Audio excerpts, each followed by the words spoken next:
Have you ever wondered why some vegetables flourish while others falter in the same garden? Today we delve into the captivating world of companion planting, a strategy often employed by gardeners to optimize their yield and to keep their plants healthy and robust. Companion planting is more than just a gardening trend. It's a method rooted in science and observation. It's an understanding that certain plant species, when grown together, can benefit one another. These beneficial relationships can take many forms. Some plants might deter pests that would otherwise ravage their companions. Others may enrich the soil, providing essential nutrients to their neighbors. And some might simply grow better when in the company of certain plants, for reasons that are still a mystery to us. But what happens when we get these pairings wrong? What happens when we plant vegetables together that aren't, shall we say, the best of friends? The results can be less than fruitful. Incorrect vegetable pairings can lead to a multitude of problems in your garden. Some plants, when grown together, compete for the same resources. They might battle for sunlight, space, water, or nutrients, leading to weaker, less productive plants. Other plants might attract pests that are harmful to their neighbors, or they might alter the soil in ways that are unfavorable to other plants. In some cases, the plants might even inhibit each other's growth directly through a phenomenon known as allelopathy. It's a complex and intriguing world, this world of companion planting. And it's a world that, when understood and navigated correctly, can lead to a thriving, productive garden. But when misunderstood or ignored, it can lead to frustration, wasted effort, and a less than ideal harvest. So let's delve deeper into this topic. Let's explore the consequences of incorrect vegetable pairings through real-life case studies. It's time to unlock the secrets of your garden and to discover the power of companion planting. Because the right companions can make all the difference. Consider the case of Mrs. Brown's garden, where tomatoes and potatoes were planted side by side. A seemingly innocent choice, yet it set the stage for a catastrophic event in the garden's history. Mrs. Brown, an enthusiastic gardener, was unaware of the unfortunate kinship between tomatoes and potatoes. These two, while both delicious and versatile in the kitchen, share an unfortunate susceptibility to a common enemy, blight. This destructive disease is capable of decimating crops in a matter of days. In the warmth of the summer, blight began to form on the leaves of the tomato plants. The spores, invisible to the naked eye, were carried by the wind, landing with a deadly precision on the neighboring potato plants. Unbeknownst to Mrs. Brown, her garden was becoming a battleground. The blight spread rapidly. Within days, the lush green leaves of the potato plants began to wither and blacken. The tomatoes, once vibrant and full of promise, were reduced to a tragic display of decay. The garden that Mrs. Brown had nurtured so carefully was now a shadow of its former glory. But what led to this unfortunate event? The close proximity of the tomatoes and potatoes facilitated the swift transmission of the blight. Had these plants been separated, the spread of the disease might have been contained, saving at least one of the crops. The tragedy of Mrs. Brown's garden is a stark reminder of the importance of understanding the relationships between plants. It underscores the necessity of strategic planning when it comes to planting your vegetables. By recognizing the vulnerabilities of certain plants and avoiding planting them in close proximity, we can help safeguard our gardens against destructive diseases. An unfortunate situation indeed, but this was a valuable lesson on the importance of strategic vegetable pairings.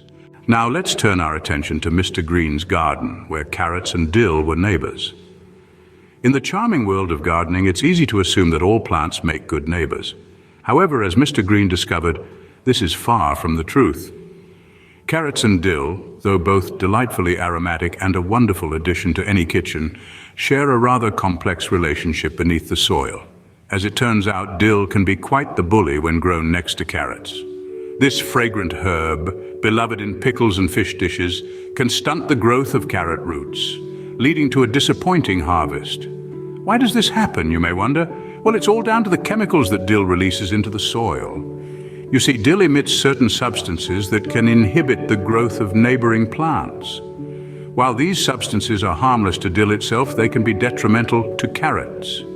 This phenomenon is known as allelopathy, a biological occurrence whereby an organism produces one or more biochemicals that influence the growth, survival, and reproduction of other organisms.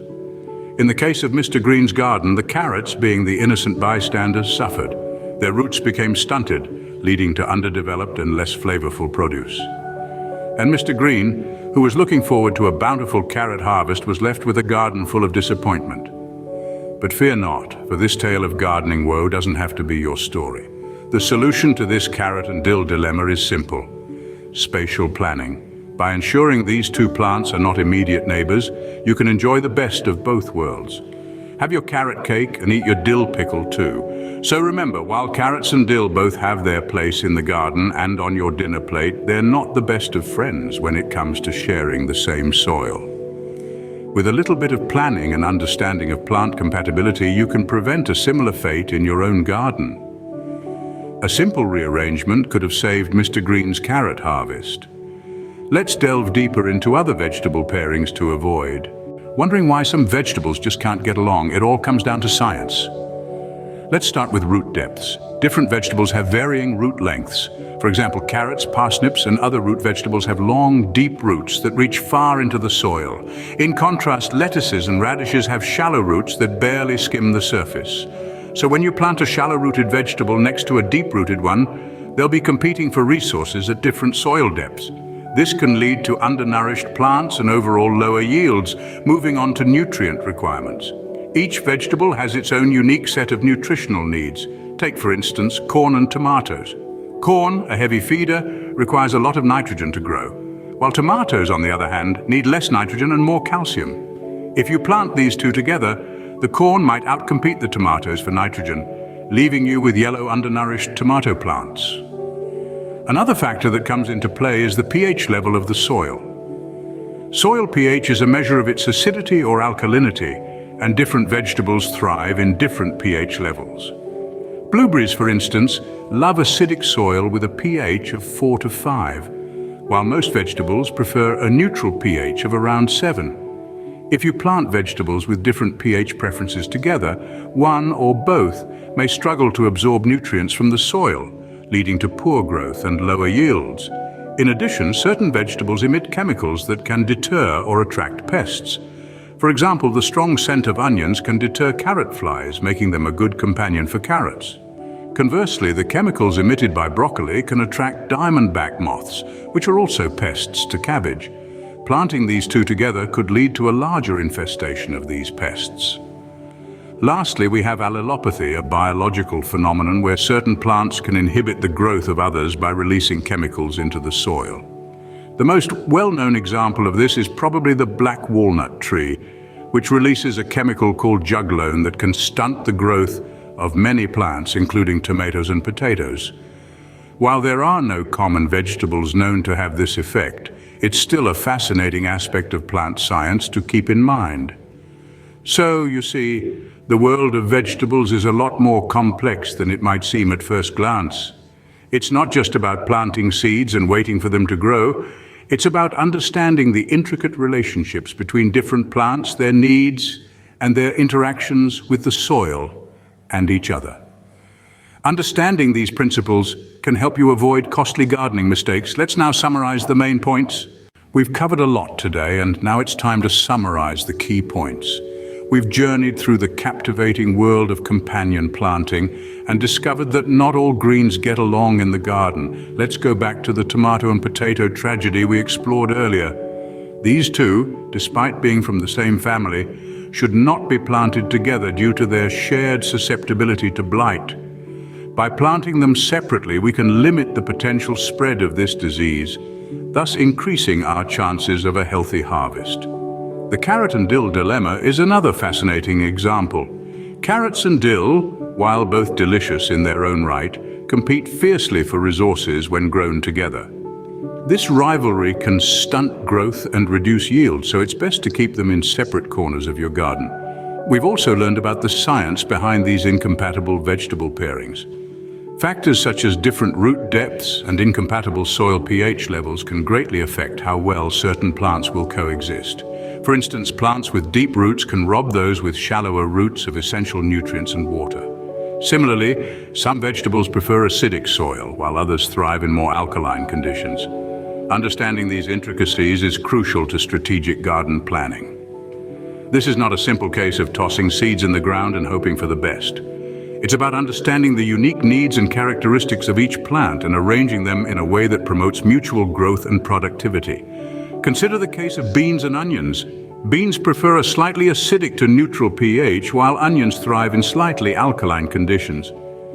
Planting them together would result in a less than ideal environment for both. Therefore, it's beneficial to plant these vegetables separately, creating the optimal soil conditions for each.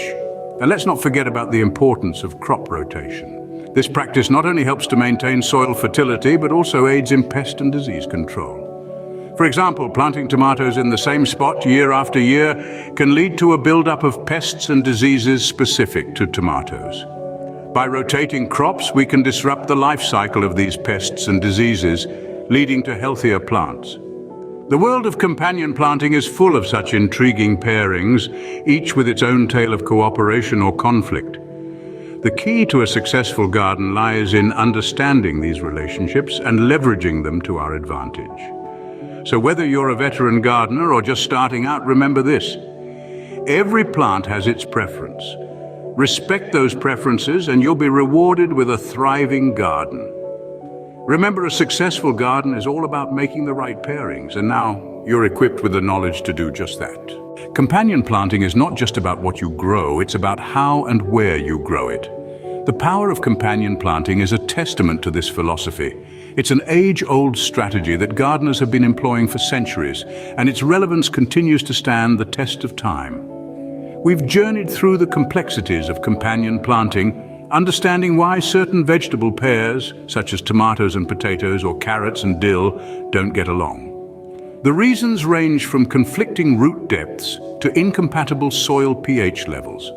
But the crux of it all is the simple fact that some plants just don't play well together. And yet, it's not all about the don'ts. Companion planting is also about the do's.